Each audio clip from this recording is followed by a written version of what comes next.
Have you ever wondered what secrets lie buried within the endless sea of data that surrounds us every day? How do you connect the dots between a single financial transaction, a distant travel itinerary, and a cryptic online message to uncover a truth that could change the world? For decades, one company has operated in the shadows, building the tools to do just that. This is the story of Palantir Technologies, a journey from the clandestine world of counterterrorism to the forefront of the global AI revolution. It's a tale of controversy, conviction, and the relentless pursuit of a vision to tame the chaos of information. The story begins not in a garage in Silicon Valley, but in the aftermath of a national tragedy. Founded in 2003 by a visionary group including Peter Thiel and the unconventional philosopher CEO Alex Karp, Palantir was born from a singular, urgent mission. In a world grappling with new and unseen threats, they saw a critical flaw. The very organizations sworn to protect us were drowning in data they could understand. Information was siloed, disconnected, and useless. Palantir set out to build a bridge. With crucial early backing from the CIA's venture capital arm in CutEverything, they named their company after the seeing stones from The Lord of the Rings, the Palantir, magical orbs that could reveal events across vast distances. It was a fitting name for a company that aimed to give its users the power to see the unseen and connect the seemingly unconnected. In these early years, from 2003 to 2010, Palantir was a ghost in the machine of the U.S. government. Their existence was more rumor than reality, their work shrouded in the necessary secrecy of national security. Their first and most legendary product, Palantir Gotham, was engineered specifically for the complex, high-stakes world of intelligence and law enforcement. Imagine a digital canvas where a single analyst could pull together threads from a dozen different DDoS's financial records, phone logs, IP addresses, travel manifests, and weave them into a single coherent picture. Gotham wasn't just a tool, it was a new way of thinking, a system that empowered human intuition with the raw power of computation. It was designed to find the needle not in one haystack, but in 1,000 scattered across a field. The whispers of their success grew louder. Reports, though often unconfirmed, credited Palantir software with playing a role in some of the most significant intelligence operations of the era, including the hunt for Osama bin Laden. They weren't just building software. They were forging a shield in the digital age, proving the technology could be a powerful ally in the fight against chaos. As the first decade of the new millennium came to a close, Palantir began to step out of the shadows, embarking on a new, more public phase from 2010 to 2019. The world was changing. The problems they solved for governments integrating and making sense of massive POSA, messy datasets, were the same problems plaguing the world's largest corporations. While their foundational relationships with agencies like the FBI, NSA, and the Five Eyes Intelligence Alliance remained strong, Palantir turned its gaze toward the commercial sector. They found eager partners in industries drowning in their own data, from finance to energy. Giants like J.P.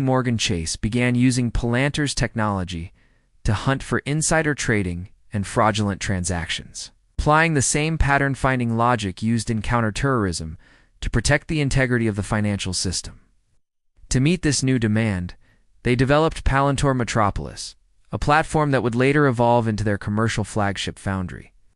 This new tool was built to help businesses navigate the complexities of their own data, turning operational chaos into a competitive advantage. However, this expansion came at a cost. The very power that made Palantir's technology so effective also made it terrifying to privacy advocates. The ability to link vast, disparate pools of personal data raised profound ethical questions. Critics feared a future where these tools could be used for mass surveillance, to monitor ordinary citizens, or to target marginalized communities like undocumented immigrants. The controversy was intense, and Palantir found itself at the center of a firestorm of debate. In an effort to address these concerns, the company established a Privacy and Civil Liberties Advisory Council, a dedicated body to guide the ethical development and deployment of their software. Yet the doubts lingered. Throughout this period, Palantir cultivated a distinct, almost defiant culture. CEO Alex Karp, with his wild hair and academic background, was the antithesis of the typical Silicon Valley tech bro. He openly criticized the business models of other tech giants, scorning their focus on advertising and the exploitation of consumer data for profit. Palantir, he argued, was different. They were tackling the hard problems, the ones that mattered for the functioning of society, not just the ones that sold more ads. It was a period of tension and growth, where their reputation was being forged in the crucible of public opinion and high-stakes commercial deals. The dawn of the new decade marked the beginning of Palantir's most audacious chapter yet. After nearly 2 decades as one of the most valuable and mysterious private companies in the world, once ranked as the 4th largest tech startup globally, Palantir made its long-awaited debut on the public stage. In 2020, through a direct listing on the New York Stock Exchange under the ticker PLTR, the company that had operated in secret for so long finally opened its books to the world. This wasn't just a financial milestone, it was a declaration of intent. Palantir was ready to become the default operating system for the modern enterprise. Their focus sharpened dramatically, shifting toward the cloud and the burgeoning field of artificial intelligence. Palantir Foundry became the centerpiece of their commercial offering, a platform that helps organizations not just analyze data, but build their entire operations around it. Then came the launch of the Artificial Intelligence Platform, or AIP. It was a game changer. AIP wasn't just another AI tool. It was a platform that allowed government and commercial clients to safely and securely deploy large language models and other AI applications on top of their own sensitive, proprietary data. The response was overwhelming. In a world suddenly obsessed with the potential of AI, Palantir provided the crucial bridge between possibility and reality.